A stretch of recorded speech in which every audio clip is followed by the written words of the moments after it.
ভক্তগণ যে একাদশী করেন সেটা দশমী বিদ্যা একাদশী না, দ্বাদশীর সঙ্গে সংযুক্ত একাদশী। অরুণোদয়ে দশমী থাকলে হবে না, অর্থাৎ সূর্যোদয়ের 1 ঘন্টা 36 মিনিট পূর্বে অরুণোদয় হয়, সেই সময়ে দশমী প্রবেশ করলে সেটা বিদ্যা একাদশী হয়ে গেল, বিদ্যাব্রত হয়ে গেল। ওই জন্য সবসময় দ্বাদশী সংযুক্ত একাদশী, অর্থাৎ দ্বাদশীকে 4 ভাগ করলে তার প্রথম ভাগটা হচ্ছে হরিবাস, ওটা একাদশীর অংশ। এই জন্য এত অন্তে পারণ হয়। কেন 10টার পরে পারণ হলো?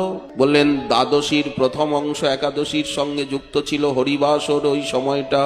আমরা জানি সূর্যোদয়ের পরে পারণ হয়, কিন্তু অনেক সময় 9টার পরে পারণ, 8টার পরে পারণ, 10টার পরে পারণ। যেমন জন্মাষ্টমীতে রোহিণী নক্ষত্রের অন্তে পারণ, শ্রবণা নক্ষত্রের অন্তে পারণ। এরকম কেন বলা হয়? বললেন ওগুলি ব্রতের অঙ্গ, ব্রতেরই অংশ।